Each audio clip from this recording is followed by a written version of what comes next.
संतांच्या उपासनेनं नवे नवे सनातन वैदिक हिंदू परंपरेमध्ये ज्या नव नारायणाला स्वतः भगवंताने उपदेश करून पाठवलं त्या नारायणाच्या पदस्पर्शानं पुनीत झालेली आपली ही श्री मलंगड नावाची भूमी प्रत्यक्ष मग ते मत्स्येंद्रनाथाच्या असेल, गोरक्षनाथाच्या असेल, जालिंदरनाथाच्या असेल, चरपटनाथांच्या असेल, अगदी या सगळ्याच नाथ परंपरेच्या पदस्पर्शानं पवित्र झालेली ही भूमी आहे. सनातन वैदिक हिंदू परंपरेमध्ये वारकरी संप्रदायावरती सगळ्यात जास्त उपकार नाथ परंपरेचे. कारण विठ्ठल आवडी ठेविले नाम निराईस प्रेम गहिनी नाथी असं प्रमाण आपल्याकडे आढळलं. भक्त त्र्यंबक पंथ मूळ पुरुषाधी जयाची समाधी आपे गावी. आपल्या वारकरी संप्रदायाचे जे आडवरीव आहे, ज्यांनी या संप्रदायाचा पाया रचला ते ज्ञानोबाराच मुळात नाथांकडून आलेले. काय बोलताय महाराज तुम्ही? खरंय ते. इतरांनी पुरावा दिल्यापेक्षा ज्ञानोबारांनीच सांगावं.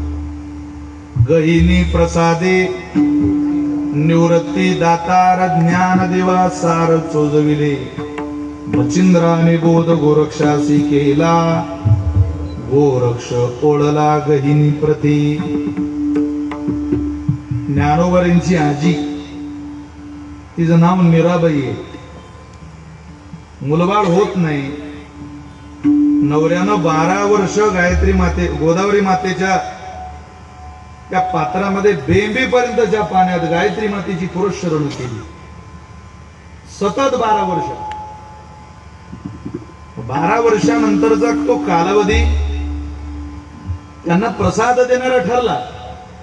पण ज्या वेळेला ते गायत्री मातेची पुरस्चरण म्हणायला जायची, विधी करायला जायचे, त्यावेळेला गहिनीनाथ आफेगाव लागले. आणि त्यांनी गोरक्षनाथांच्या गहिनीनाथांच्या त्या परंपरेतून प्रवासाला नगर प्रदक्षिणेच्या महाराष्ट्र या पवित्र भूमीच्या, संतांच्या भूमीच्या, देवतांच्या भूमीच्या दर्शन यात्रेत त्यांचं गाव आफेगाव नेमकं त्यांना लागलं. आणि त्यांनी मीराबाईला पाहिलं, आशीर्वाद दिला, भस्म दिलं, तुला मूल होईल सांगितलं. पण मुलगा झाल्यावर त्यांनी त्या मुलाचं नाव वेद मातू असं ठेवलं. वेद मातू. तेवढं गहिनीनाथांना राग आला. पोरग झाला आमच्या आशीर्वादाने, नाव ठेवते वेद मातू. ते काय वेदाच्या आशीर्वादाने झालेलं आहे का? अगं गायत्री मातेचा नाही, तो आमचा आशीर्वाद आहे. त्या आशीर्वादाची लागली तिथं भांडणं. हा आशीर्वाद कोणाचा? ते म्हटले निरे तुला आम्ही सांगतो ते नाव तुझ्या पोराचं ठेवावं लागेल. ती म्हणे महाराज तुम्ही सांगाल ते नाव ठेवतो. सांगा काय? विठ्ठल आवडी ठेविले नाम निराईस प्रेम गहिनी नाथी.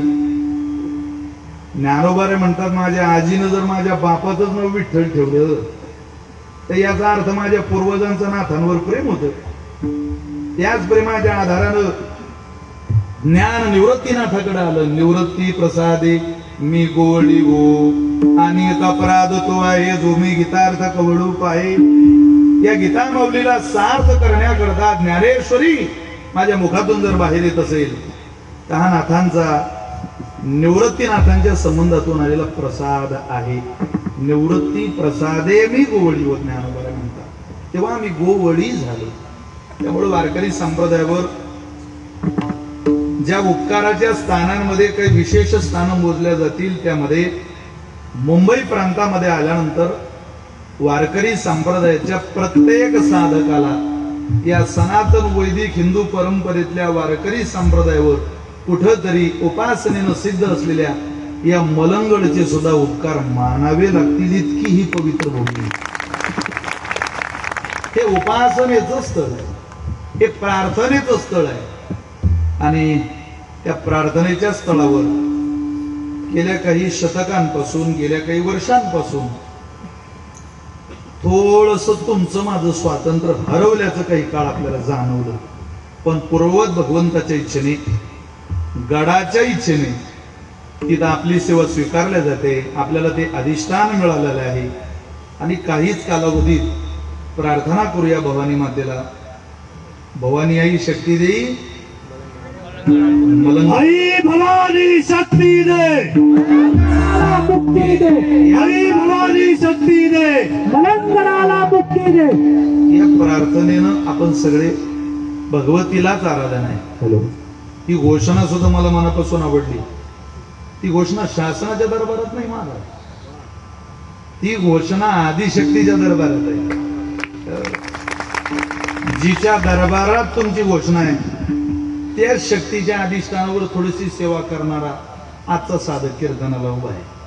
शक्तीकडेच प्रार्थना करायची आहे, शक्तीकडूनच निरोप आलाय. त्यामुळं मी माझ्याही वतीनं, आमच्या सगळ्या फळ परंपरेच्या वतीनं प्रार्थना करू की आपल्याला लिगली, अगदी डॉक्युमेंटरी या स्थानाला लिगली पूजेचा, सन्मानाचा आणि आमचंच आहे शासनानं ठणकवून सांगण्याचा जो दिवस आम्ही हयात आहे तोपर्यंत भगवतीनं आमच्या समोर आणावा, एवढी प्रार्थना प्रारंभी करूया. आणि सभेला प्रारंभ करतो. आपल्या